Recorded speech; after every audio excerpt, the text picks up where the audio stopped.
Hello everyone, I am back after a very long time to showcase a very special edition I've been waiting for, and I've been so hyped about this, and oh my gosh, it came on New Year's Eve, so I'm super excited.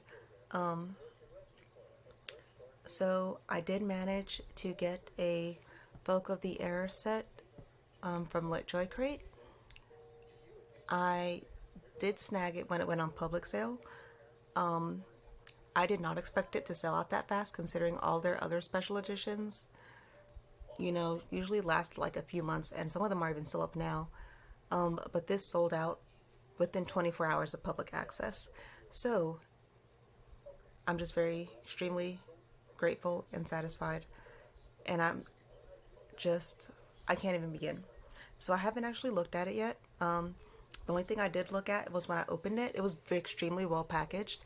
But this top part, I don't know if you can see it because I did put tape on it to, you know, hopefully stop it from getting worse. But this whole top section, all the way over here, was torn. But I already did get in contact with LitJoy and they did offer to send me a replacement slipcase because I told them the books were fine, just the case was messed up. So they had no problems doing that. So I was very grateful. But oh my gosh, look at this foiling. This is so beautiful. It's hefty too, oh my gosh. And the bottom, on the back, and the other side of the foiling. Looks so gorgeous. It did also come with some prints. This first print is by Gabriella. I instantly recognized her art style. I love that he has like this monarch coat on. It's so pretty. But it's just, letting you know everything that's in this special edition. They did do a lot of customizations for this. And Folk of the Air is one of my favorite series, especially for YA. So I absolutely had to have this for my collection. I have all of Holly Black's books, and this one is one of my personal favorites. So if you want to know what is included or what artists, feel free to read.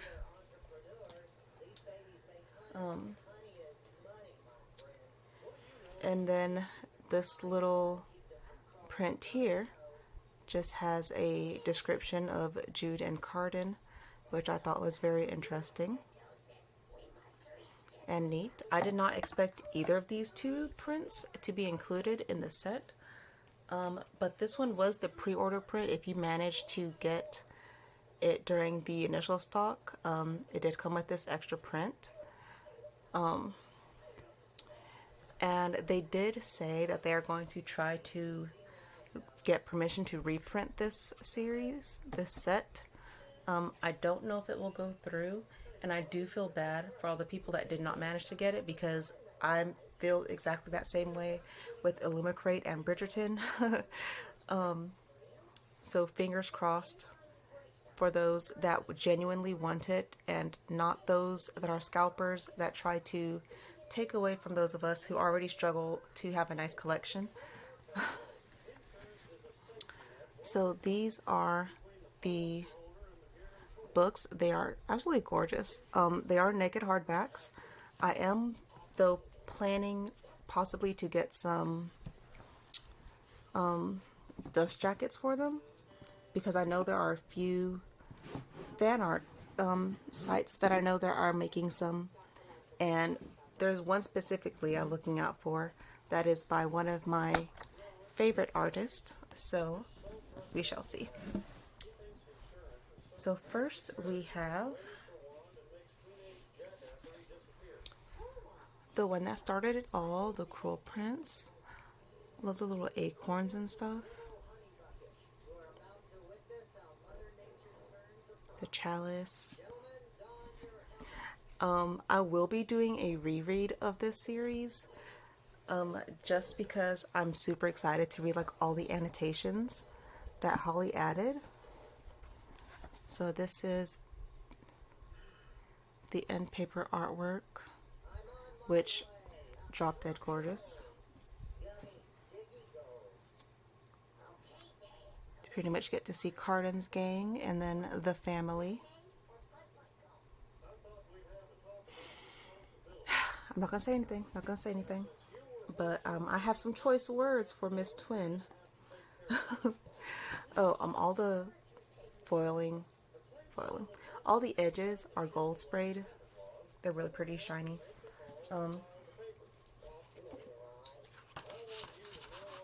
And this one, the first book, is the only one that is hand signed.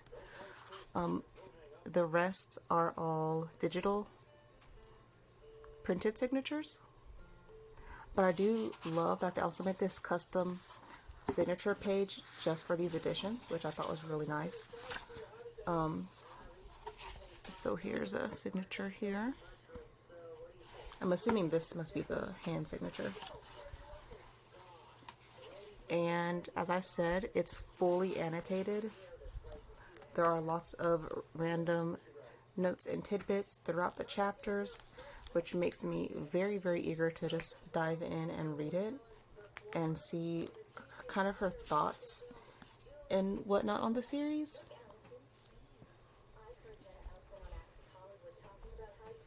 Okay, I also find it interesting that they did the volume 2 and everything, because that is really, really helpful for those that might not know the series very well, to know what order they go in. And I think it just makes it look really elegant, and it's just very, very beautiful.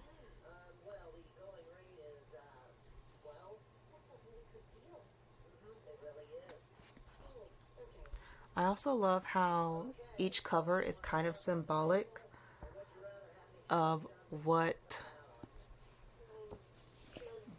Jude experiences in the books.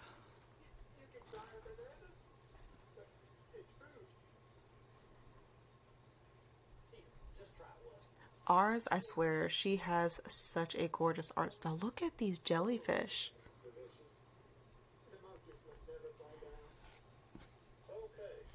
When I knew that she was the artist doing the end papers, and then I saw the end papers, I didn't care about the price anymore. I just knew I had to have them.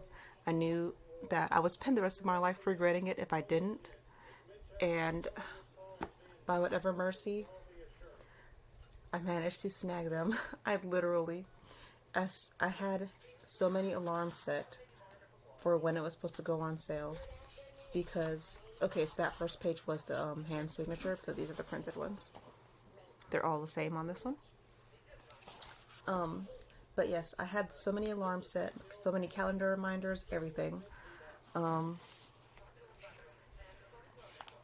just happened to get extremely lucky. And as I said, I will forever be grateful and will forever cherish this set. Oh my gosh, I forgot there are tip-in illustrations. There should be one here. Oh my goodness, they were stuck together. Okay, I completely forgot. Each book has 3 tip-ins.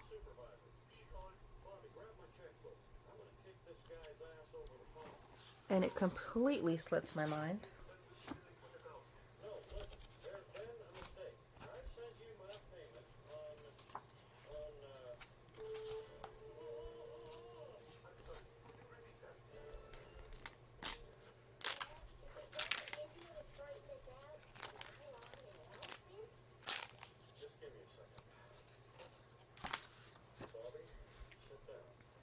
Okay, this one is the same as the pre-order print. And then we have this lovely piece. Also, sorry if there are some of you that may not have read this series yet. The pictures will include spoilers.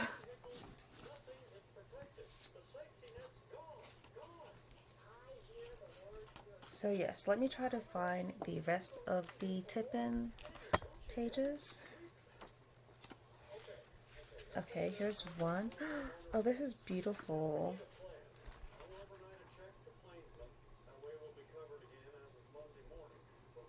When Carden proposes to Jude.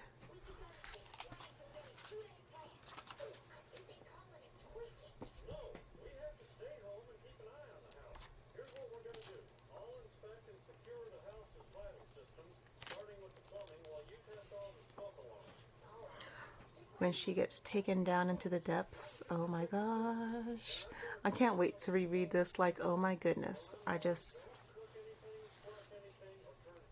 Ooh, and I love this binding. I don't know if you can see it or not.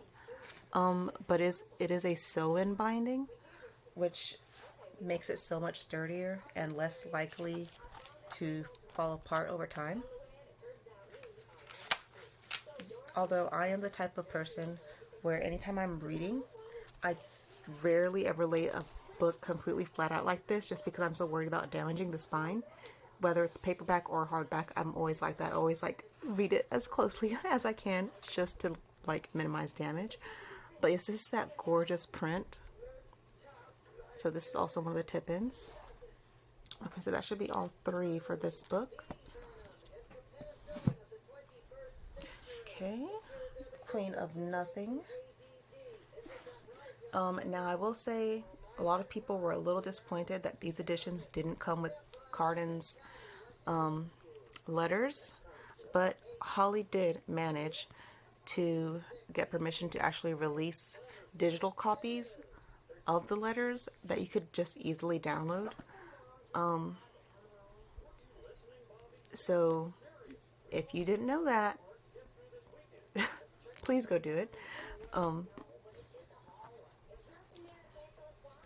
Because I didn't realize how much more meaning everything that happened to her meant until I read those letters. Because just like Jude sat there thinking that Carden was just a complete asshole who didn't care about her anymore, you learn so much from those letters. Even though you do get a glimpse of it, oh my gosh, it's so sweet. Even though you get a glimpse of it in the actual book, it does not hold the same depth.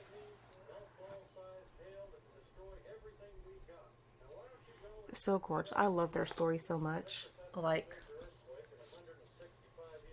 enemies to lovers is just a trope that I hope never dies.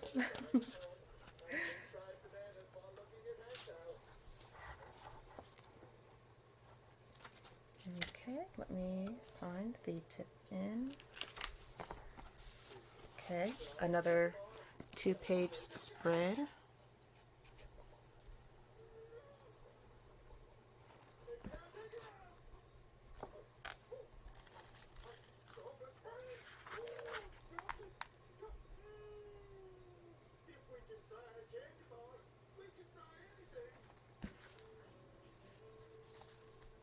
This is bringing back so many memories, I swear.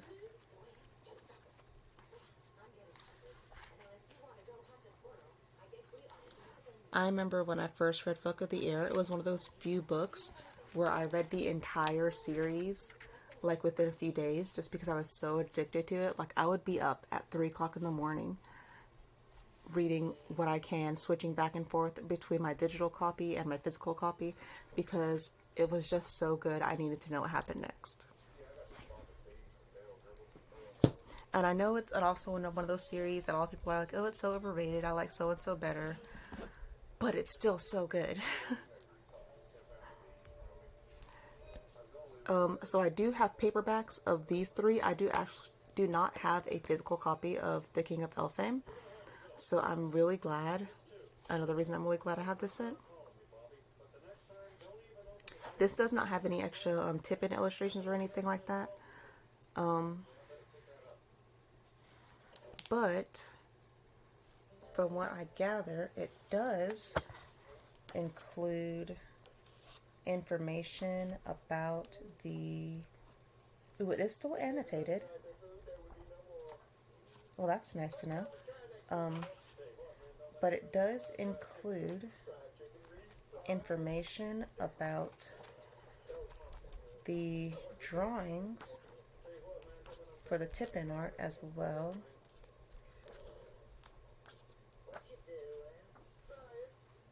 Here in the back.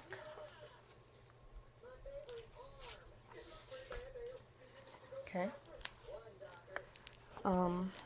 So there's a small letter from Holly there. And some information.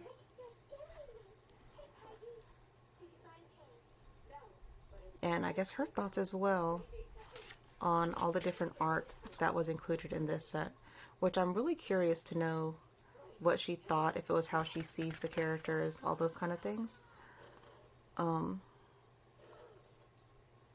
But yes, so I thought that was really neat. So there you have it.